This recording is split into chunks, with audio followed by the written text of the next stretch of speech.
It's Thursday again, tell everybody to lock in, grab some popcorn, a drink, and go and throw your AirPods in. It's the 1 hour show, constantly speaking facts. Bulletproof stats are always shooting from Matt. And when it comes to Kyle, you getting numbers and style. Jake is gonna educate you, he has that knowledge on file. Players, step your game up, don't be sluggish or lazy. Or Jimmy J might hit you with a shaky baby. Catch him on YouTube or any podcast platform. Breaking all the news down like Shaq does the backboards. No hot takes, this is where the hottest debate's at. Now kick your feet up, cause it's time for straight facts.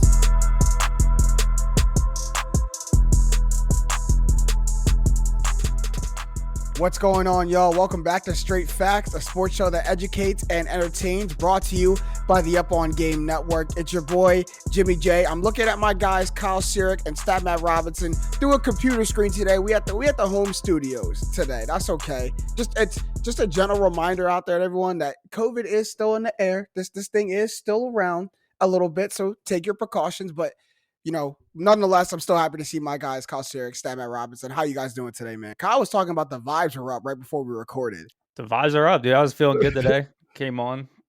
Wanted to record at 5. James said 6. I was like, that's no problem either. Let's do it. So now I see why you wanted to record at 5. You was just ready to get the game started. I don't mind that, man. He's ready to Hornets are playing tonight, man. The Hornets are playing tonight. My boys Liverpool through to the Champions League semifinals, and after Villarreal upset Bayern, it's almost like a free, I don't want to say, but almost like a free pass to the final. Don't say it. Don't say that. Right? They just took down somebody else. Don't say that. Don't say that. Kyle, I'm going to do my best to keep this I'll give one stat about that leg. Villarreal had 2 shots on goal over the 2-game leg, and they scored 2 goals. That's the only shot. And bad. Yeah, right. I'm not sure where does that leave you. Bayern had 12, and they got 1 goal. Wow. Yeah, okay. There's the context. But Kyle, I'm gonna do my best. Keep this episode in an hour, so we out by 7. So you're not missing any of the Hornets that are playing. Right? I think it's a 7:30 start. 7:30 start. I think we'll be all right. We'll stretch a little bit. All right. Before we get into what we actually have slated to talk about this podcast, I actually want a raw take from you guys, because it's been a hot debate today. Everyone saw last night the Minnesota Timberwolves defeat, the Clippers in the first playing game to secure the 7th seed in the Western Conference, get themselves to the playoffs. And while everybody is happy for the Timberwolves, nobody is happier than the Timberwolves themselves. You saw how they celebrated, how much they celebrated. I mean, my man Pat Bev was crying. I mean, come on now. So I just want to ask y'all real quick, was the Timberwolves celebration too much? I mean, standing on the scores table, throwing the jersey in the crowd, getting on Instagram Live, was that too much for really just securing a spot in the playoffs? No.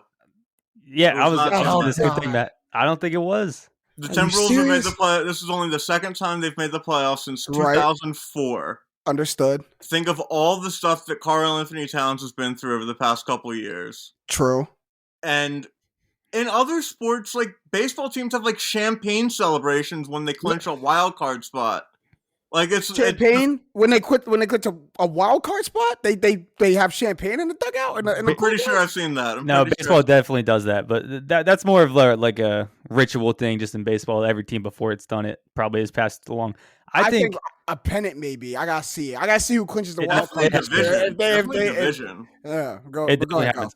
I think that to a lot of these guys, this means a lot. Matt mentioned, especially Pat Beverly, who seems to be a guy that's been in the focus, who just, all right, well, I'm in the playoffs. I did it. But I think this is also the mentality that the Timberwolves need to have if they want any playoff success. They've been taking on this bad guys, bad team energy, and they've been winning games down the second half of the season.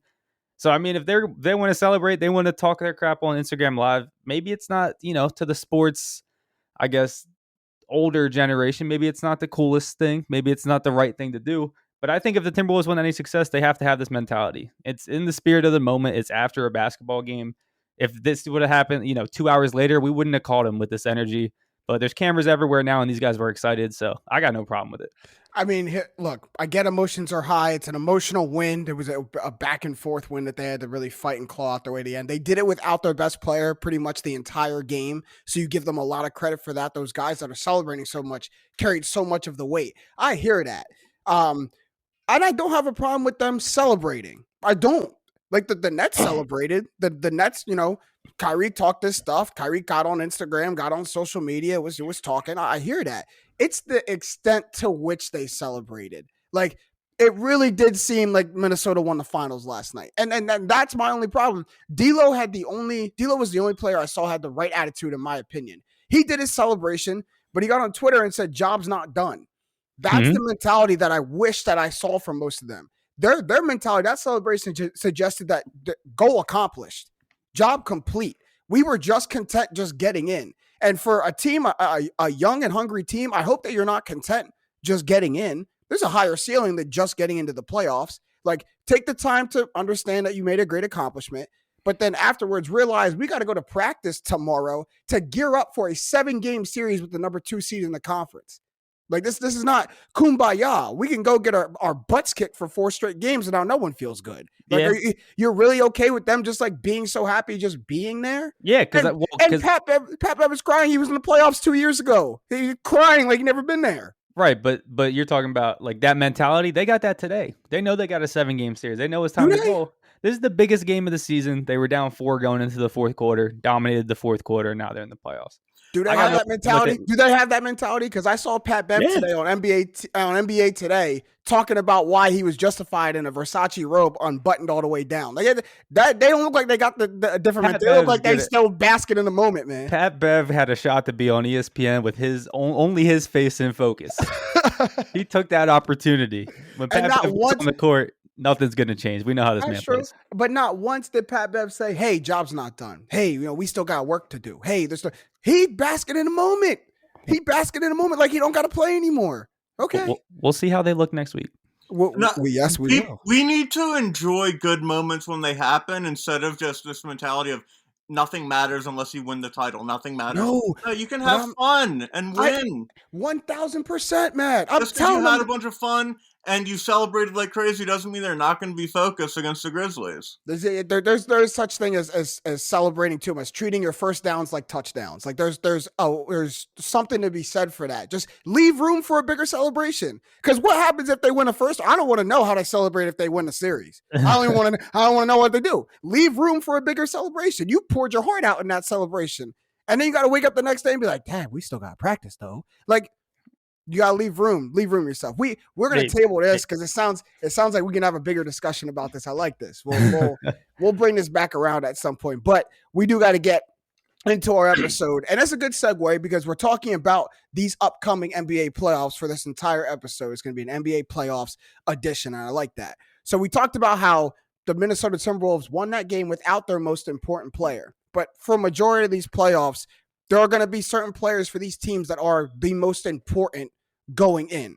So each of us are coming with one. Kyle, I'll start with you. Who do you think is the most important player going into these year's playoffs? Yeah, to me, I really actually had a tough time with this, nailing down one. But then when it hit me that it was this guy, I was like, yeah, it's definitely this guy. And that's Devin Booker. Okay, talk to me. We're looking at this Phoenix Suns now. To me, it's championship or bust. They lost in the finals last year. They're arguably the best team in the league this year, and it's inarguable that the Western Conference is weaker than the Eastern Conference, right? They should run through this. I mean, NBA playoff stuff, but they should run through this, and they should overcome the obstacles they had last year. And for me, it's Devin Booker specifically because he can't have bad games when it counts this year. Mm-hmm. We look at the last 2 series last season, the Western Conference Finals against the Clippers, NBA Finals against the Bucks. He shot 42% and 27% from 3. Shaky baby. And in the 4 finals losses, he shot 14% from 3 on like almost 5.5 attempts per game. It's not just like putting up a couple. Devin Booker is a scorer. That is his value to an NBA championship team. And I mean, you can argue he plays some defense, but in his career, he's a 114 defensive rating, and the career average over that spans 109. Like, he's not on this team to be an all-around player. On an NBA championship team, his value is as a scorer. And I'm going to need him to get 30 points per game in the playoffs this year to make that happen. So I can't have bad games. If you look at those last 2 series specifically, it wasn't every other game he had a bad game, but he had a bit too many for a team that wants to win the finals. And this year, probably they have a better team and a better shot to win the finals than they did last year. So it needs to be him for me. Yeah, they sustained what everyone thought might have been a flash in the pan last year, and came out and was the best team in the NBA again. When everyone was kind of questioning, are the Suns going to repeat the kind of dominance they did last year?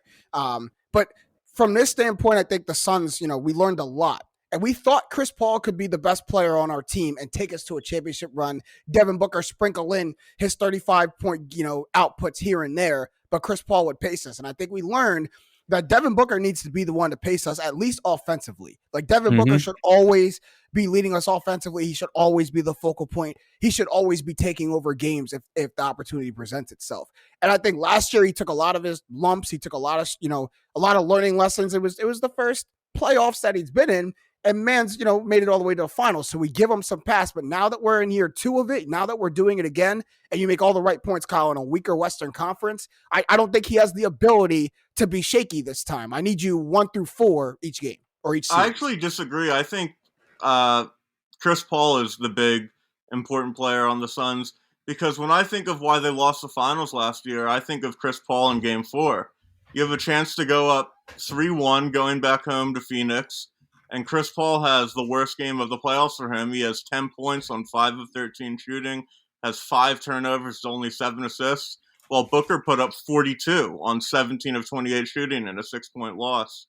I just think, when I think of why the Suns lost, I think it's because Chris Paul kind of ran out of steam, and then Booker had a poor Game 6 shooting wise. What about Games 5 and Game 6? 20 and 10 games from Chris Paul, if I remember right. Yeah, I know, but Game 4 you have a chance you have the shot to just end the series by going up 3-1 with Game 5 and 7 at home, and Chris Paul played poorly in the most important game of his life. I hear that, but at the same time, we can look at Game 3 and Devin Booker had 10 points in the finals. And I mean, to me, it's like Chris Paul, you know what you're going to get from him. He's been in the league forever. He can have big games. He's not going to have too many bad games, but he's not going to have games where he goes 39 and 10, right? He's going to be a steady point guard that controls that offense, is a really smart player on the court, and it's the other guys that are going to elevate this team even further. Chris Paul brings them to this level, but at NBA championship level, I think Chris Paul sets the groundwork for that, but it's going to be the Devin Bookers. It's going to be the DeAndre Aytons taking a next step, and I think Devin's probably the one in the focal point for me of that group. Yeah, I got to sway towards Devin Booker because just being more important, because Chris Paul cannot show up on the stat sheet and still impact the game positively for the Suns. Like, yes, those games weren't a great performance, but the game gets even more out of hand if Chris Paul's not on the floor, just controlling the pace, not turning the ball over, still being there defensively and getting guys in the right spot. And Devin making Booker, the right plays consistently. You know what I mean? Devin Booker, if he doesn't show up on the stat sheet, he's not in the game. Like, Devin, if he's not scoring, like Kyle said, I don't think he's impacting the game as much as Chris Paul, even like DeAndre Ayton or Mikal Bridges can do if they're not scoring. If Devin Booker is not scoring, I don't think he's a big asset to the Suns because he doesn't pull weight crazy anywhere else. So I would look, Matt, no one more than me would love to say Chris Paul is the most important player in these playoffs. And I said that last year, but I gotta understand that the name of the game is to put the ball in the bucket. And the best person on my team putting the ball in the bucket is Devin Booker. He's at his hottest is one of the best in the league. And if he could take over games, there's not too many people on the Suns got takeover potential. It's Devin Booker and sometimes Chris Paul. And if Chris Paul's got to do it majority of the time, you're right. He's going to run out of steam, 35 years old. But Devin Booker can do it consistently. I can ask for 30. I didn't do it last year as his first run. I'm doing it this year. Like, I'm calling on Devin Booker to average that 30 in the playoffs if we want to make another finals run and win a championship this time. It's actually what I'm calling for Devin Booker. So 100%. I think 30 is the number too. Last year, 26 was where he finished the whole playoffs at. With the first 2 series, he was much higher scoring on average than the last 2. So really bringing it down in the bigger moments. 30 a game to me, I think gets it done this year. At least makes the finals again. Yeah, we got to see it. We got to see it. All right, Matt, who's your most important player in this year's playoffs? I got one and an honorable mention. Give me the honorable mention first. My honorable mention is Steph Curry. Steph Curry is having the worst shooting year of his career. Tough. He's coming back from an injury, and we don't know how good he'll be coming back. But everybody knows that if he just plays like he did last season, everyone on the Suns is pooping their pants in fear. Because there's no defense for when Curry's on. Yeah. And it just comes down to whether the Warriors have enough time to gel like we know they can gel. Because Klay has been very up and down since he's come back from the Achilles, understandably. Curry's had a poor shooting year, and then he got hurt. And I said this like a month ago probably, that if the Warriors are in form, no one can beat them. And we've seen it. They haven't really been in form they've been in form for like a game or two, but nothing for an extended stretch of time. And if they are in form, I think lights out for the Western Conference, including Phoenix. Okay. Good honorable mention. Very good honorable mention. But my answer is James Harden. It has to be. One of y'all had to say James Harden. So if Kyle didn't say James Harden, you had to, right? The Sixers, you could make a really good argument that the playoffs break pretty well for them, because Boston. It's not even an argument. Yeah, no, you could not any of them boys. No, because we could lose to Toronto essentially. Kyle, you could. I get it, but Kyle, you could lose to the Nets, who are a lower seed. If you lose to Toronto, then my thing is, if you lose to Toronto, then you had no shot at winning the title anyway. Yeah, exactly. I agree. That's true. So, but to your point, right? You duck the combination of Boston, we Brooklyn, don't until at least the conference finals. We will only have to be, if we make the finals, we'll only have to beat one of Boston, Milwaukee, Brooklyn. We won't have to beat multiple of them. Especially since Brooklyn won their first playing game, because otherwise they could be the 8. And Harden, he started off so well with the Sixers. First 3 games, it was a dream. It was just like, oh my God, this is utopia. Yeah. And Sixers fans, we got a little carried away.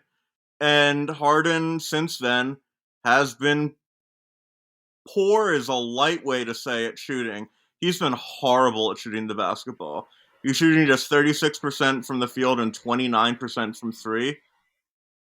And if you're an optimist, he's just kind of laying off until the playoffs, and then he's going to really kind of push for that moment. But I just don't think, I'm worried that his hamstring injury has such long-lasting effects that he'll never be the same again.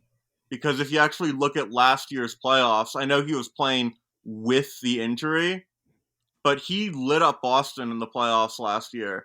He was Brooklyn's best player in the series, in my opinion. He 27, 7, and 10.5 on 76% true shooting, and then he pulled his hamstring, and then I don't think you can really knock his stats against the Nets in the next round because he was playing on one leg. Because he was 3 of 17 in Game 7, but what can you expect playing overtime 40 plus minutes on a bum hamstring? No, he played all the minutes, 53 minutes on a bum hamstring. Right. I mean, I hear you. I want to pull the reins a little bit on being afraid he'll never be the same again. I think, give him a nice full off season, give him an adequate rehab. I think James Harden will be fine. But he is aging. He's 32. He's going to be 30. Right. No, it's not a light injury, but he's not never going to be the same again. It's a hamstring injury. We can get through. We can work this out. I do think it might have some kind of effect on maybe the way, his play style, because he just doesn't seem to be in score first mode right now. And he wasn't in score first mode majority of the time in Brooklyn. That's why he wanted to go there. That's why they brought him there, to be facilitator first. And you could score second when the opportunities present itself. And then 30 points a game, James Harden goes down to 24, 25 points a game, James Harden, with 10 assists and 6 and 7 rebounds because he's doing more. And I think what excited James Harden so much about playing with Joel Embiid is I can still be facilitator first, but there's no one on the perimeter with me. So when it's my time to take over the perimeter, I don't have to share it with Kyrie Irving and Kevin Durant. Joel Embiid is down there in his own space. But I just don't think Harden has gotten out of that facilitate first, pass first mentality. And he's trying to get guys like Tyrese Maxey in their spot and Tobias Harris in their spot, maybe knowing that I'm going to need these guys in the playoffs. So let's get them acclimated now. Let's get them their shots now. But I think it's just a way he's approaching the game right now. And I do think that switch can flip. I'm just wondering if it will and when it will. See, I think James Harden's got us all fooled here.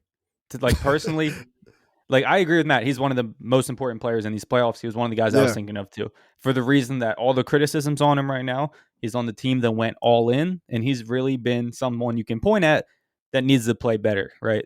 People love talking about Philly. People like hating on this team. The huge talk right now is the MVP talk, and you can look at James Harden on the team with the guy in the big conversation with a lot of eyes on this team. But I think James Harden's fooling everyone. I think what we've seen since he's joined the Sixers is a guy that, came in, put on the show for the first couple of games, and then wants to figure out how to play with this offense, wants to let Joe Wall go off, be the MVP, wants to do all that.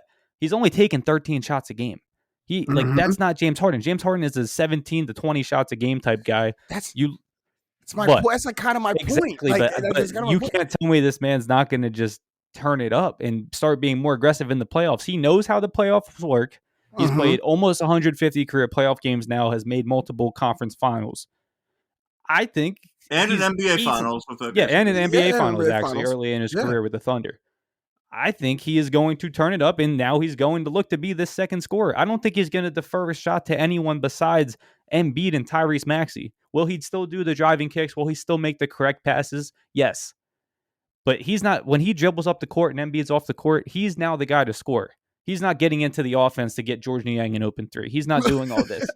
I mean, I actually think James Harden is going to shoot 16 shots a game at the minimum in the playoffs, so we're going to see a different type of offense from the Sixers than we've seen since he's joined. I can tell you exactly where those three shots should come from if they happen, because the amount of times that Harden gets a catch and shoot three opportunity and then immediately passes is baffling to me. It's the swing one. It's the trying to get the rhythm and flow of the offense. I see where he wants to do it. I think was kind of doing a crash. If we're going with Kyle's theory, which I 70% believe, he's doing a crash course on who he can trust when he needs to make those passes in the playoffs. Yeah, so it's right. When can I swing it to Niang? When can I swing it to Toby? When can I swing it to Danny? When can I swing it to Matisse? When can I swing it to Danny? Never. I'll answer that question right now. Stop. Y'all learned the hard way last year that Danny I don't want to see Danny Green on the court for more than 5 minutes. Danny Green stays healthy, we beat Atlanta. I'm just thank you. I agree. I actually agree. I agree. But no, I think James Harden can flip the switch. He will. I also think he's got no choice. I also think if you look the way the Sixers are, constructed right now, and when he doesn't have his best night, I don't think the Sixers get far if Maxey is averaging more points in the playoffs than James Harden. And through the latter part of James Harden with the Sixers, him and Maxey are about right there neck and neck with scoring outputs. He's not outpacing Maxey too much. And you're right, Kyle. Those scoring outputs have to go up, and you can't be the reinforcement for Ben Simmons and still make Joel Embiid go for 40 and 20 every playoff game and edge out a victory. You were brought in here to Joel. You don't have to do that every night. If you do that 2 times a series, great. We'll take it. We'll probably blow the team out. But that's not on you to go for 40 and 15, 35 and 20 on a game in and game out basis. Because I'm here. James Harden is here. If there's a night you don't got it, I'm going to put up 35. And it's not going to be 10 assists and 8 rebounds. It's going to be 35 and maybe 5 assists, maybe 4 rebounds, because I'm in score first mode because I see you don't got it tonight. That's what I think he needs to do. And I just haven't seen that. The only times I've seen him willing to do that is against the Timberwolves and the Knicks and the Magic. That's cool. But I need to see you do it against the top teams. I haven't seen him do it against the top teams. Yeah. And that's where my worry lies a little bit in the theory of him purposely doing it. The easiest schedule since the All-Star break. So hasn't had a lot of less games against top teams, but your point still stands. Definitely holds up. And he sat some big time games too. There's a couple of games back to backs. Yeah. So a couple of them was big teams. I agree with you. There's no shot that he can take 13 shots a game and the Sixers make a deep playoff run. I mean, that would have to be off Maxey being a 28 a game player, which he's not. But I think Maxey can be very efficient. To your point, I think you're right. Harden should probably average more in these playoffs than Maxey, but don't underestimate Maxey's ability to go for 28 in a random playoff game once a series. Which could be great.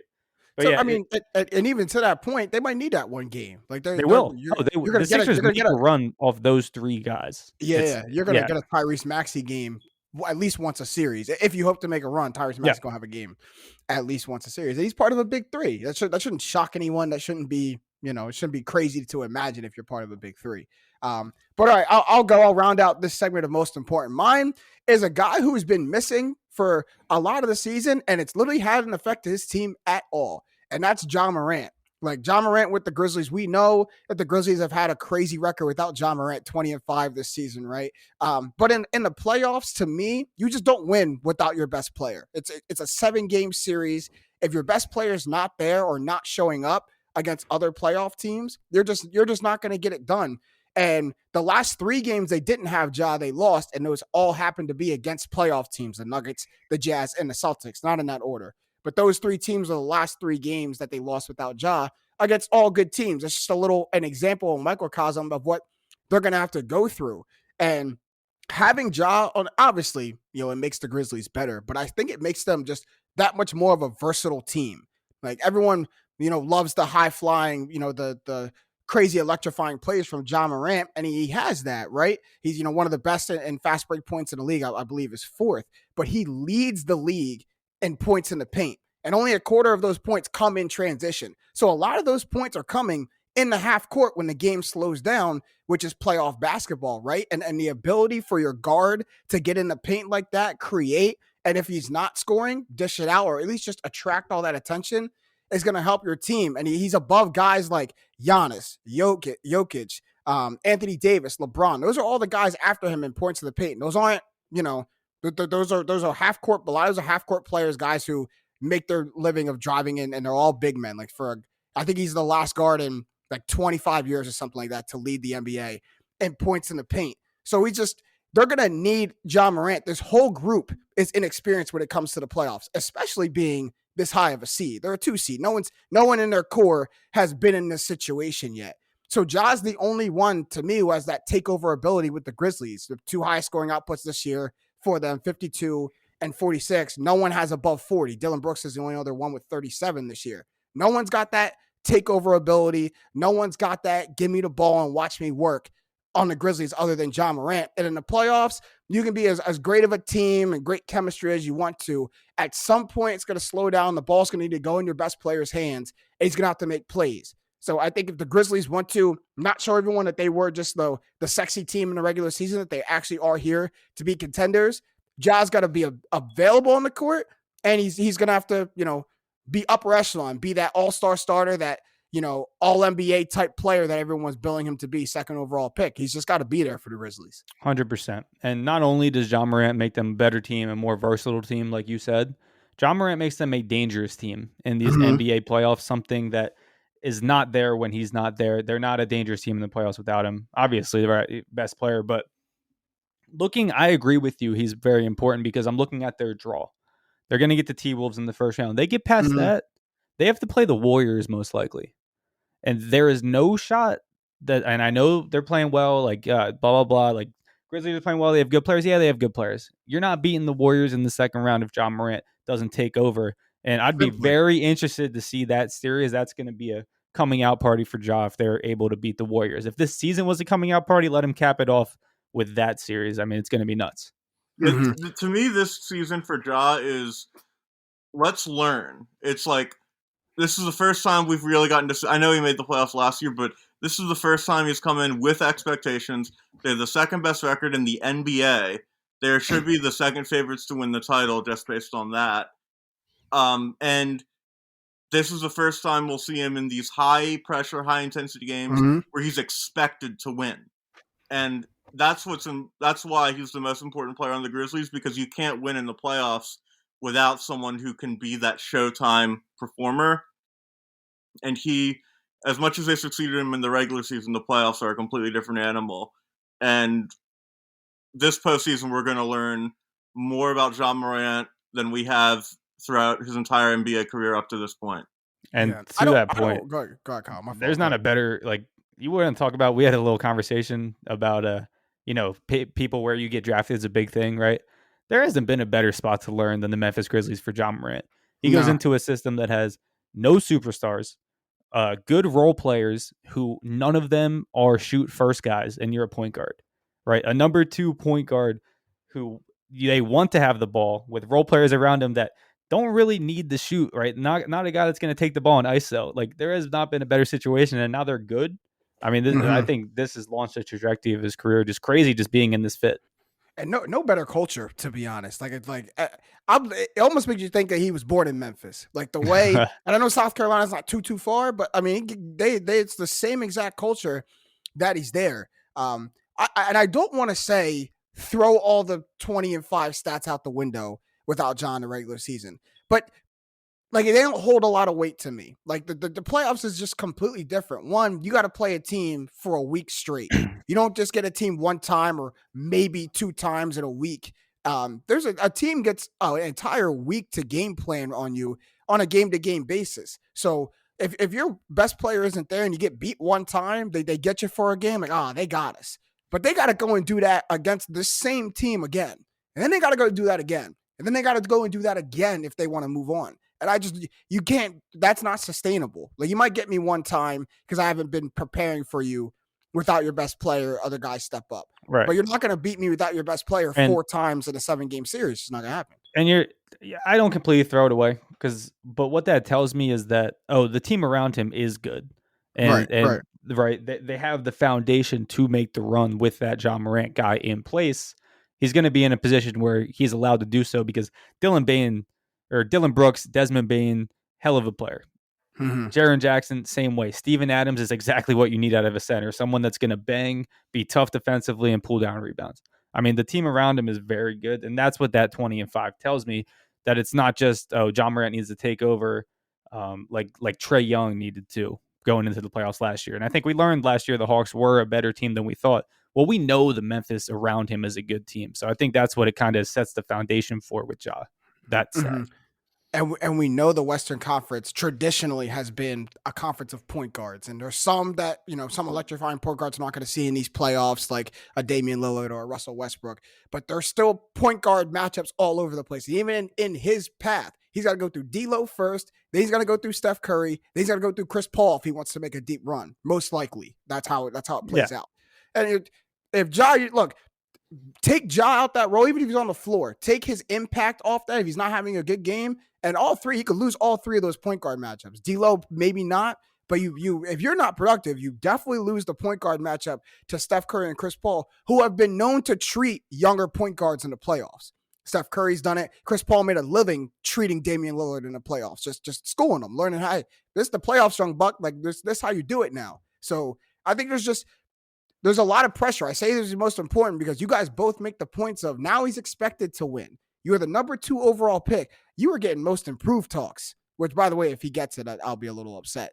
But you're getting most improved player talks as the number 2 overall pick, rookie of the year. And now all that is actualized. It's realized. So you gotta show up in the limelight. It's just people are gonna remember this about Ja. Yeah. So I think there's pressure in the first round. There's no excuse to lose in the first round for them. If they drop a second round series to the Warriors and they play well, I think that's completely fine. To be honest, I do want to. If they play well, they got to play real well though, and they got to go like 6 or 7. It's got to go 6 at least. Yeah, I do want to ask the question though. Go ahead. What are we expecting of John Morant in these playoffs? Because we can talk about how important he is. Undoubtedly, is important. What are we expecting out of him right now? Because I think this is one thing NBA players are really excited to see in the playoffs this series. Remember when he used to do that a little bit? Yeah, remember he used to do the chopper. That's what I'm expecting. High motor, vroom vroom. Don't get in the playoffs and think you got to take it off the gas pedal. You got to be a little bit more technical. You got to be a little bit more, strategic in your movements in your half court. But don't take the foot off the gas pedal, job. Don't think that you got to throttle it down. You better get in there, run past everyone, dunk over everyone, cross everyone like you're doing in the regular season. That's what I'm expecting from Ja. And I think if he has that mentality, all the stats that we're looking for, the certain amount of points, certain amount of whatever, I think that comes with it. But I think the mentality is what I'm looking for. Be the dog still. You still got to be a dog. He needs to go up against Steph Curry and think, I'm better than you. Well, he can't be delusional now. But in his mind, he's got to think that. Patrick Beverley thinks that every single game. I feel you. No, because he's an ascendant star, and he's got to think, I can beat this guy. We're better than them, and I'm better than him, so we're going to win. And if he really does think and believe that, then he's going to turn into an absolute superstar very soon. Yeah, me and Matt are kind of on the same lane, right? Like it's here. Like it's got to start here. What are you expecting out of Ja? I think they make the Western Conference Finals. I think they beat the Warriors in the second round. I'm expecting the same thing. There's certain dudes in this league that are just dogs. I mean, there's like guys that you can expect are going to turn it on. Can he have a bad game? Sure. But is he going to give 100% in that game? Undoubtedly. And he's turning into a point guard that's starting to make smart plays, right? Things that are a normal NBA learning curve. He's accelerated in this Memphis system because he's had so much opportunities. And I think this is the year. We saw the regular season from it. I'm expecting that to roll right into the postseason. And I think they will beat the Warriors in the second round. I like it. High prediction. Speaking of rolling in to the playoffs or rolling into next round, let's roll into the next segment. We're going to stay with the NBA playoffs. We're going to bring back a little interactive segment. We love this one. Little straight facts, hold them. Hold the facts or fold the facts. So I'm going to tell you some trends that have been with some teams going into this year's playoffs and simply tell me, are you going to hold these stats? This trend is going to continue, or are you going to fold these stats? They're not going to continue. They're going to flip on their head. The first one, we go right to, it's an overall kind of look on this thing. Since 2010, the NBA playoffs 3 seeds are 21-3 against 6 seeds in the first round. And then this year's 3-6 matchups are good ones. First one in the East is the Bucks versus the Bulls. And in the West, the Warriors versus the Nuggets. So hold the stats or fold the stats, Kyle. Is that going to continue? Or the 3 seeds still going to come out on top? Because both of them got a tough matchup going in. Yeah, it's 100% going to continue in the East. I'll tell you that. The Bucks aren't dropping a first round matchup. Not against the Bulls. The Bucks aren't dropping a game. We'll see. They swept only sweep of the playoffs last year was the Bucks over the Heat. Now Warriors Nuggets different story. In the West, I think it can get interesting. What I expect out of the Warriors though is back to business. I think what Matt said earlier in the show, they're going to need to gel together. Yeah, they'll feel that out in this series. I don't think they drop the series to the Nuggets. At most, they'll drop 2 games. I'm probably expecting a 4-1. Denver takes a game off them in Denver, but I think this holds, and that's a crazy stat that 21-3 since 2010. And I was really looking it up. 2 of those were before 2015. So if you just go back to 2015, it's like 15-1. Yeah, one of them has happened. I guess it'd be 13-1, but yeah, it's nuts. A 3-6 matchup isn't a crazy upset to me. In recent years, we've seen a lot of 3-6 matchups get really tight. Y'all had back-to-back years of 3-6 matchups with the Heat and the Nets, right? That were really heated. We won in 5. Both not the Nets one. Not the Nets one. We beat the Nets in 5. No, I'm saying the Nets. He's talking about not the Nets one. Wasn't to James's point that the Nets. I think I'm just remembering the game Jared Dudley got everyone kicked out, and that's just. We also got swept in the 3-6 to the Celtics in the bubble. So yeah, we don't talk about that year. I'm gonna hold these stats too. I kind of agree with Kyle and you too, Matt. I don't really see the Bucks struggling that much against the Bulls. The Bulls haven't they've been on a tailspin and haven't really picked it up before the playoffs. I'm not really seeing much upside from them right now. And in the West, I'll make a little sweeping declaration. I think the Warriors handle the Nuggets. And if Jokic gets MVP, it's going to be a real glaring moment that right after he gets MVP, he don't make it out the first round, and and struggles against the Warriors. So no, the Nuggets got swept last year, Kyle. The Nuggets got swept by Phoenix. There were 2 sweeps. In the second round, you're talking about? Yeah, overall, but in the playoffs, yeah. Okay. I was just thinking, Jokic MVP goes out embarrassingly again. That would be funny. All right. We're going to move to the next one. Jokic. I feel bad saying it. I just hate everything about the NBA media about him. Yeah, it's tough. But next one, we'll move on to Karl Anthony Towns. We saw him last night in the Warriors or in the Timberwolves playing game, I should say. So Cat this year averaged 15 points, 13 rebounds, 2 assists on 46% from the field in his only true playoff series in 2018 versus Houston. And then last night in the playoff game, fouled out in 24 minutes played, 11 points, 5 rebounds, 3 assists. His season averages this year, 24 points, 9 rebounds, 3 assists on 52% from the field. So I guess I'll ask this one. Which Cat trends are you holding? Are you going to hold the stats of his great playoff series and his great performances? Or are you holding the stats of him struggling in the playoff series against Houston, struggling in the play-in game last night? Well, he didn't have any great playoff series. That's the only playoff series Cat's ever been in, was that Houston one. You can't hold it. I mean, from 4 years ago. I think what you can probably expect to see from Cat is a guy that's probably going to come in and try to shoulder the offense of this team.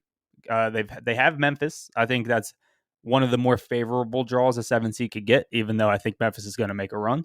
And I think it's going to be off the shoulders of Cat, right? I think D'Lo's going to get his shots up. Edwards is going to get his shots up. But I'm going to hold the stats on the Cat that gives me 25 and 10, which he's been doing all season. Yeah, I'm folding these stats. A one-off game where he fouls out, that doesn't shake how good he's been for the rest of the season. And that series 4 years ago was against a Houston team that almost beat the greatest assembled team of all time. So, like, I can't really hold that against him. Young player's first playoff series 4 years ago. Mm-hmm. He's going to show up to play against Memphis.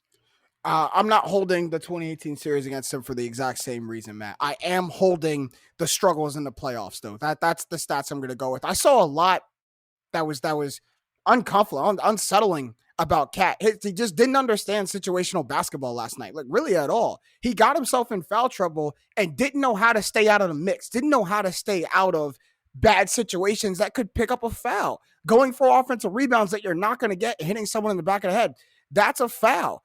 You know, coming back in the game and immediately lowering your shoulder and pile driving through 2 people to pick up an immediate foul again, like that's bad situational basketball.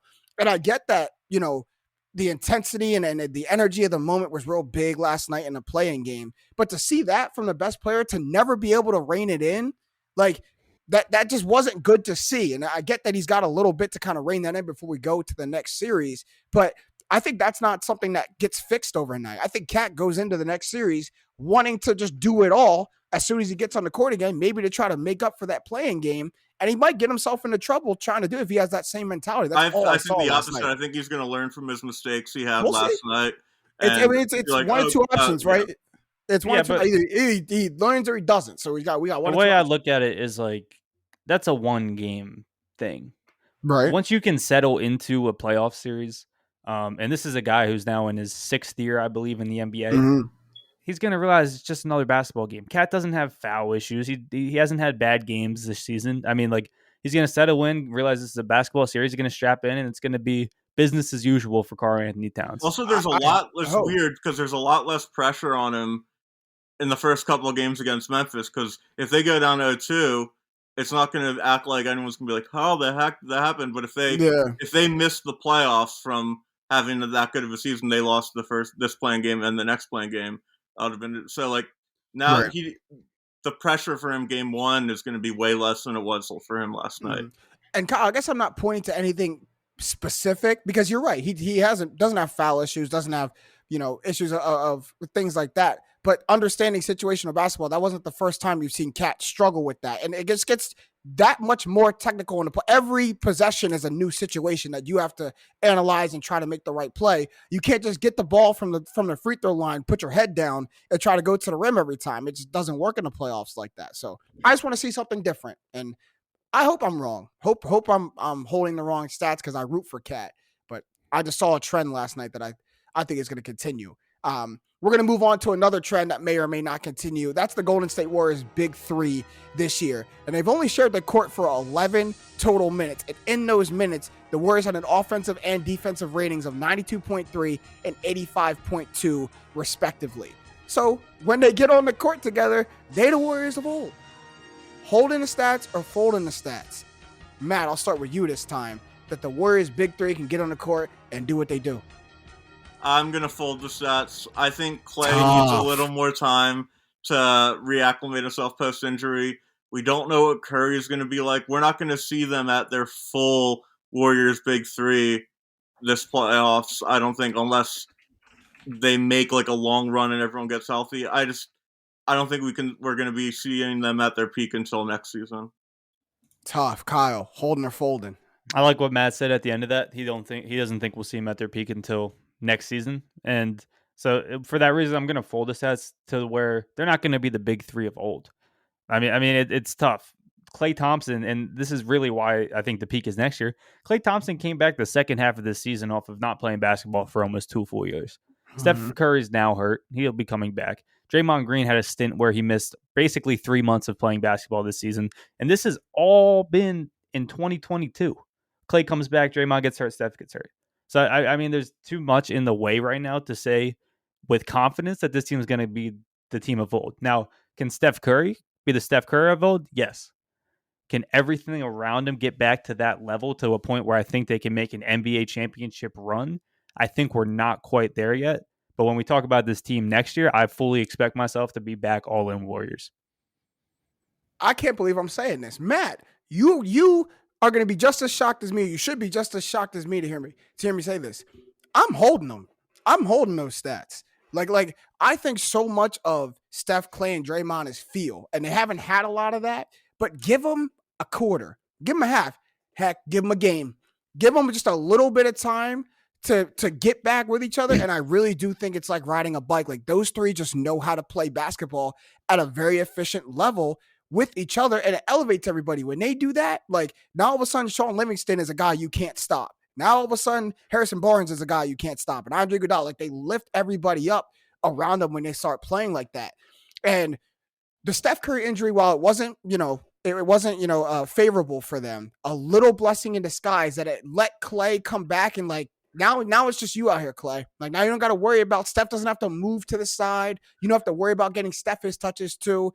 It's just you out here. And for the last, I'd say, week and a half, 2 weeks of the season, Clay would play a game that he'd sit, play 2 games and he'd sit, play a game and he'd sit. And listen to the games that he played. He'd go for 37 then against the Hawks. Next game, 25 against the Wizards. Sit. Came back. Bad game against the Suns, only 13. Next game against the Jazz, 36 points. Sits against the Kings. Comes back against the Lakers, 33 points. Sits against the Spurs. Comes back against the Pelicans, 41 points. So Clay in a rhythm. Clay got his swagger back a little bit. And now that he has that, Steph had it in the beginning of the season. I think they come back and they can pick it up where he left off because I don't think Clay would be able to have these kind of scoring outputs. I mean, he's putting up like in these games 25 to 30 shots a game. He doesn't have that if Steph is there. He got to get it all out. He got to get his shot back. And I think it could get scary. And I hope I'm wrong because then we might have to see them.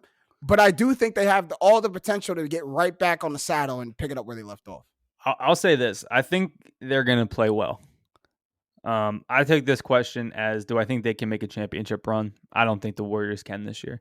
And even if I'm wrong about my earlier prediction where I think Memphis is probably going to eke them out in the second round, which might end up being the best series of the entire playoffs, by the way. Yeah. I don't even think past that they're going to make a championship run. I can definitely. Yeah, for me, I don't think they hit where their possible peak is just because of health and time. Okay. I may have done them a disservice by my wording. I said the Warriors of old, and maybe I should have said resemblance of the Warriors of old. But when I look at what we're holding, what we're folding, 92 offensive rating, 85 defensive rating, we can't see them getting to that. We can't see them having that in the playoffs. That may not get them a championship. We can't see them having that kind of rating, though. Well, I mean, a 92 offensive rating is not very good. 85 defensive rating is great. 85 defensive rating is great. What this is telling me is the pace that the Warriors were playing at was just so slow. And when 11 minutes. You can't expect the court. That's less than a quarter of basketball. Talking about make a mountain out of a molehill. Man. You could take an 11-minute stretch from Steph Curry's career and say he's the worst shooter of all time. Like, I'm sure there's a stretch where he shot like 0 of 8 from 3, which would just be ludicrous. But I got it. Like I've experienced losing to the Warriors in the playoffs too much to not like if them 3 are on the court, it's like I might it's like cross the other side of the street. Like if them 3 are on the court, hold your control a little tighter. Exactly. You know what I mean? Hold your kids' hands. Like it's gonna get crazy. All right. Another guy who terrorized my team is the last guy we're gonna look at. No, I got a quick audible at the end. I'm gonna throw in. After Giannis? Yeah, I've got it. Okay. All right. So we're gonna Giannis. Then Matt's got his audible. But for Giannis, we'll look at the trends of what he's done in fourth quarter minutes this season. 528 points in 526 fourth quarter minutes. One of only 5 players since the 96-97 season to average at least 1 point per fourth quarter minute. He also became the first player in 25 years to average at least 8 points on 55% shooting in the fourth quarter during a regular season. let me sum that all up to say that when the numbers hit 4 on the scoreboard, Giannis becomes maybe the most unstoppable player the game has seen. And I experienced it, and everybody saw it in the finals last year. Holding the stats or folding the stats, dear goodness, if he can do it again. Hold. He's so good. He's hold. So good. The easiest hold. It's so disheartening when you're rooting for the team that's playing against him in a close fourth quarter.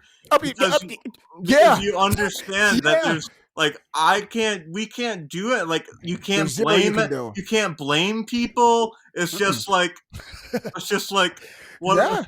It's just, it's brutal. It is inevitable. It is what Thanos says he is. Inevitable. And the scariest thing is that he has full confidence. Before last finals, you could say maybe he's a little unsure because of playoff moments before. No, he's not scared of anything. He's got no pressure on him anymore. He delivered a championship to Milwaukee. Like, they'll love him forever, even if he stinks for the next 5 years. Like, he's got no pressure under him, and he's going to take advantage of that and just destroy every person that's in his way. and that's enough for the Bucks to win is another argument, but he will continue. He'll be fine. Dominant. He'll be fine. And don't let him get a depoy this year and add another Infinity Stone to the gauntlet and just become that much more unstoppable. But yeah, I mean, it's undeniable once Giannis gets in those moments, in those spaces. And I think you're right. I think he's operating with just a level of confidence, a level of poise this year. I didn't see anything for the Bucks that needed to chase the 1 seed. Like, a lot of people want to chase the 1 seed, want to get to the top, want to get home court throughout. And if they got it, it was nice. But I think the Bucks know we can win in any arena. We've shown we can win in any arena, no matter where it is. So I'm going to stress myself and chase this 1 seed. We're going to be good. But Kyle, it's an easy hold for you too, right? Yeah, easy hold. I think Kevin Durant's the best scorer in the league. I think Joel Embiid's the most dominant player in the league. I think Giannis is 2 in both of those categories, and he's the best defensive player in the league. I really think Giannis overall is the best player in the world right now at the game of basketball. He's the one I could trust. He's the NBA defending champ. So I think overall, you take all this together and we look at these big moments now that he had in the playoff run last year, the block, scoring down the stretch, 100%. I'm holding all of these stats, and it's not just in the fourth quarter. It's really this entire playoffs. Giannis is one of the only players in the East that I think I can trust fully. Yeah, it's whenever he wants to, really. I mean, two MVPs, a Defensive Player of the Year, a Finals MVP, a Comeback Player of the Year, All-Star Game MVP, and he's only 26. We could turn 27 this year. Yeah, it's certain spaces. That man is in certain spaces. All right, Stat Matt, you're Omaha. So the last 2 years, Joel Embiid has been the best center in the NBA has seen since Shaq.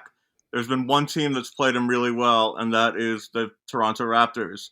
Nick Nurse has found the Kool-Aid, and people will say, Marc Gasol hasn't. Marc Gasol hasn't been there the last 2 years.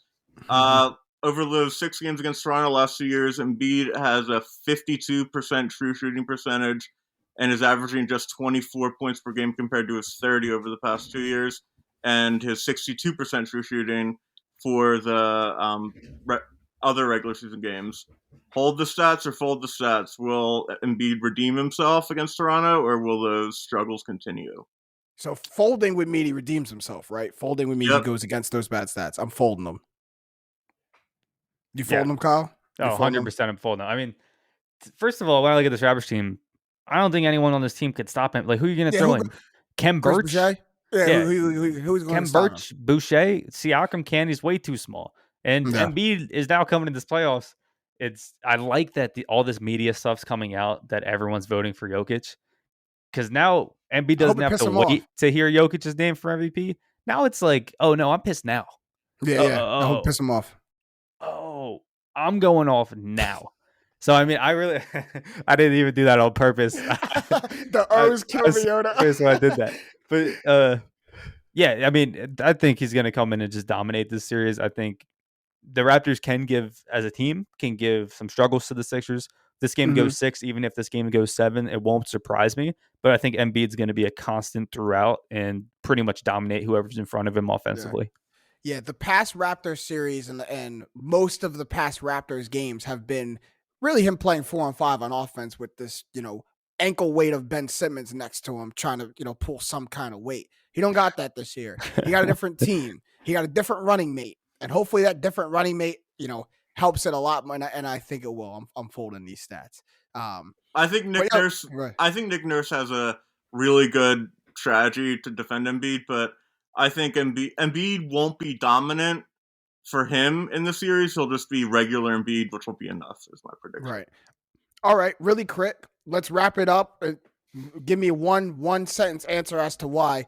Which playoff series are you most excited for going into the playoffs, Kyle? What you looking for? The cop-out answer, so I'm just going to save everyone this, is going to be Celtics-Nets. Of course, it's Celtics-Nets. Right. But to me, I'm really interested in this Timberwolves-Grizzlies. I love that the Timberwolves are getting the heat we're talking about at the top of the show. The Grizzlies team I'm high on. Anthony Edwards, I still defend to this day, should have been the number one pick. He was number one on my big board. You can keep that LaMelo stuff. I think Edwards is a stud. And watching these two young, up-and-coming teams go against each other in the first round is just going to be really exciting basketball, even if it doesn't make for a great series. If the Grizzlies 4-1 them, 4-0 them, I think we're still going to get some really fun basketball out of this series, so I'm excited to watch it. Matt, what you looking forward to? Top-out answer, Celtics Nets. I hate both teams. It'll be funny when one of them loses in the first round. That's true. Cool. Yeah. Hold on to your seats tight.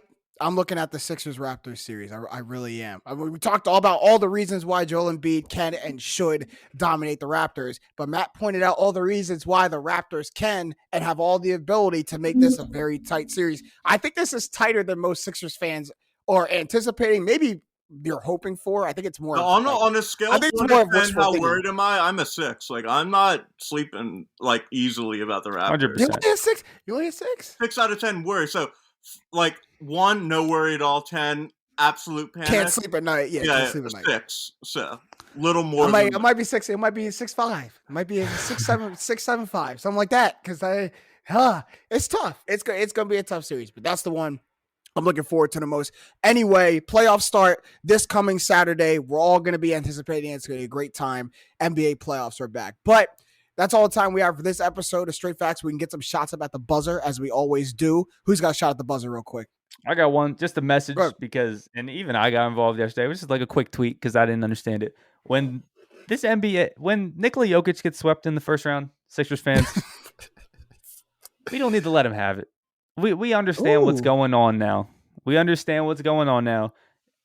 Might get swept by the Warriors. They're not winning the round. Let's wait till we make a little run. And even if we don't, I think this is the last season that we're going to see an MVP get it straight off of numbers. Because that's what happened this season. He got it off of numbers. He's only the third 6th seed MVP of all time. The other one was Russell Westbrook, straight off of numbers. But that was a historic triple-double average season. And the other one was Moses Malone in 1985. So I think this will be the last time this happens. It hurts, but let him get swept. Just let him get swept, and let's go make a playoff run. In 82, and it was the year after he led a 40-win team to the finals, and then he averaged 30. So Moses, was it 82? So they're rewarding him. Yeah. So it's almost rewarding him for the year before. I like the peaceful approach. I also like the calm approach of before we get on him, let's win. Let's win. Let's win first before we start throwing stones over there. But I like the mentality. It's not Jokic's fault. I don't want to dislike Jokic. I don't dislike Jokic. It's the people on Twitter. Nothing against Jokic. and nothing against him. And we are a fact-based and stat-based show. We know that there's spots and there's places for advanced analytics. It should never take over what you're seeing in a basketball game. It should never, ever. And I think all real hoopers and all real NBA invested people know who the MVP is, and I'm sure we'll be more than happy to carry this narrative forward so my grandchildren know, hey, looking at in the record books, you're going to see 2022, there's a certain name. It really should say Joel Embiid. We know this. I'd be more fun with Giannis. I think, in my mind, Jokic more fun. I think Jokic had the 4th best season in the league. Embiid, Giannis, and Kevin Durant. Durant missed too many games. Durant missed too many games, but when he was on the court. But I agree with you. In terms of MVP voting, you can't have Durant in there. To me, to be a MVP or to be a 6-seed MVP, you have to average a triple-double or, lead a 40-win team to the finals and average 30 the next year. You have to do stuff like that. And to go back to back, you have to up what you did last year. Yeah, and there's a reason all the actual NBA players are telling you who they think. The people that go against these guys night in, night out, practice the game of basketball, or in the league, play the game of basketball, and know more about the game of basketball than any of these media guys who vote for MVP. They're all saying one name right now. It's Joel Embiid. Also, the votes are public, and you can see I think like 13 of the votes so far, which is and there's a couple hundred. I mean, there's a couple hundred, but it's going Jokic's way. It's going Jokic's way. Just look at the pattern of who's voting for Jokic, who's voting for Embiid, because the guys in voting for Embiid are like Kendrick Perkins and Jalen Rose and Stephen A. Smith, like the guys who played the game or out of the game. Like those are the guys voting. You didn't need to throw Stephen A. in that group, but I hear you. Stephen A. was a problem in college though. Read up about Stephen A. in college. He was a problem before he hurt his knee. Stat Matt, you got a shot for us at the buzzer? So Clayton Kershaw has done everything he can possibly do as a pitcher in the game of baseball to be dominant. He's won a World Series. He's won multiple Cy Youngs. He's thrown multiple no-hitters. The one thing he hasn't done is throw a perfect game. Yeah, this is tough. Today he was perfect through 7 innings, and they pulled him. He had only thrown 80 pitches, and they pulled him. You gotta keep him in the game, Dave Roberts. Why? But why? Why did they pull him? Why did they pull him? I haven't read a good answer yet. Because it's early in the season. He's also coming back from a little injury, right? Funny back from a procedure for a month. It happened last season too. At the beginning of the season, it wasn't a perfect game, 5 innings, and it wasn't with Kershaw, but it was through 6. It was a no hitter, and they pulled the guy. Perfect games are so much more rare than no hitters. There's hundreds and thousands of no hitters and hundreds of no hitters. There's 23. Something like that. The funny thing is, my coworker, he looks at me today. He's like, "Yo, Kershaw is perfect through 7." Now I was like, "Oh, they're probably gonna pull him." He's like, "Oh, you can't pull him." I was like, "Just wait." I saw it last year. This is what happens early in the season. But I agree. I didn't even know his pitch count when I said that. If I knew he was only at 80 pitches, I would be like, give him a shot. Regardless of how many strikeouts or how many hits or walks you've given up, to only have 80 pitches through 7 innings is great in itself. Like, you got so nobody gets on base. You don't throw a lot. Yeah. Like you got so much mileage in that arm. Kind of impressive. 80. And Dave Roberts, who are you to decide this fate for Clayton Kershaw? Clayton Kershaw is one of those pitchers in the MLB that decides if he's going that well. I decide when I'm coming out the game. You go and ask Clayton Kershaw. I do agree with that. Hey, how do you feel? Because you've earned this right to see this game through. If you're okay turning this to pen, your arm's not feeling good, I'll pull you. But how do you feel? Cy Young award-winning pitcher, World Series champion, one of the best pitchers we've seen in the modern era of baseball. How do you feel right now? Because my guess is through 7 with only 80 pitches, I feel immaculate, man. I'm trying to go out there and finish. They were showing those stats all match this weekend. Him, Matthew Stafford, and Scotty Scheffler all went to the same high school. Well, Stafford just got his Super Bowl. Scotty Scheffler just won the Masters. Let Kershaw get his perfect game. Let him have it. Yeah, let him have it. All right, my shot at the buzzer. You guys remember last week when I couldn't remember my at the buzzer? Yeah, I remembered it, and I said on camera, I'm going to remember it as soon as we get off. And how long did it take me? Like a minute to remember it as soon as we got off camera? Yeah, as soon as we got off camera. I've literally recited it to myself every day since to make sure I didn't forget it. And of course, I didn't forget it. So it almost happened again. This has been a weird year for sports journalists. And I say a weird year because we've seen the most credible guys in the sports world cite just misinformation, just completely get information wrong. And the latest example happened last week when Stephen A. Smith got ball sacked. I think everyone has gotten ball sacked at this point. Ball sack sports is taken over Twitter and social media with literally just purposely putting out false reports but they make it look so realistic that you're lying if you said you haven't gotten, even if it's just behind closed doors, you've probably got by one of these tweets. And Stephen A. Smith was reading the headlines and went on First Take and said that Kyrie Irving or James Harden went up to Kevin Durant and called him washed before he left, like before he got traded from the Brooklyn Nets. And that's just wrong. That never happened in the locker room. Like that's just a bad statement. So here's what I'll say to all of my peers, all of our peers in the sports media, sports journalism world. Check your sources, because this is a weird time to disseminate information. You have to make sure who you're getting it from is telling the truth. Like I think we're starting to get to an era of sports journalism where being first isn't the best thing anymore. Like, you got to be right, because we've seen guys like Adam Schefter be first and be terribly wrong when it came to the Tom Brady retirement, terribly wrong when it came to the Aaron Rodgers situation.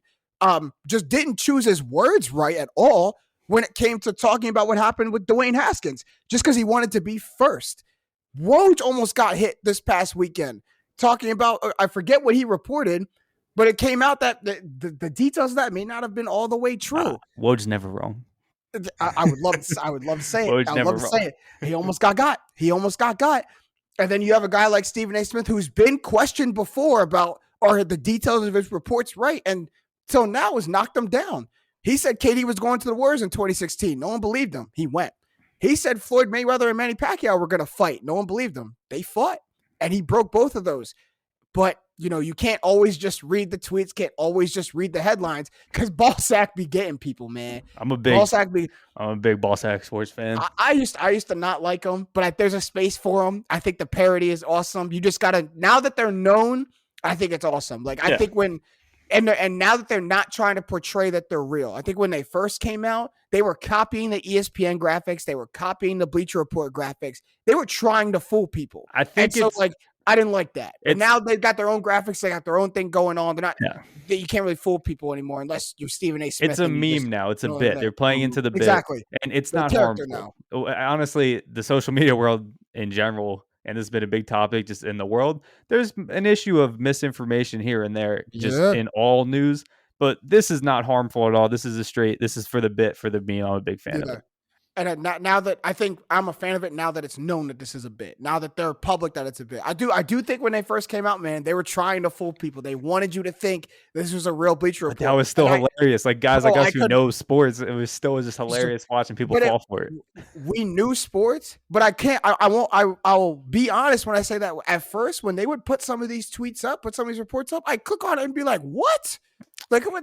How is this right? And then I'd start reading through and I'd be like, oh, it's this Ballsack Sports page again, and realize it's wrong. But it would get like just the I know what a Bleacher Report quote graphic looks like. I know what an ESPN enough, like I know what that looks like. So when you're scrolling real quick and you don't always look to the top left corner to see who's tweeting it. You just look at the graphic and you're like, wow, James Harden really went and punched Kevin Durant in the face in the locker room and said he's washed. Like, that's really crazy. No, that's funny, bro.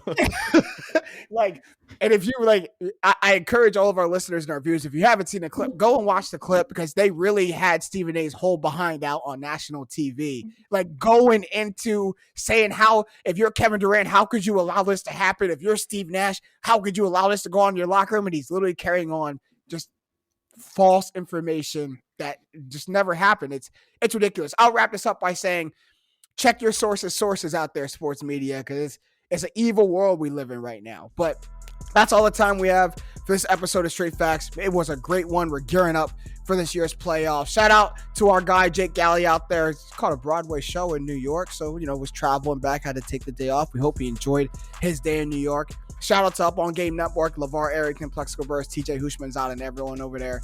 And then also shout out to my guys, Kyle Sirik and Stat Matt Robinson. I'm James Jackson, and this has been The Facts. Straight up. Deep dive coming out soon. Totally.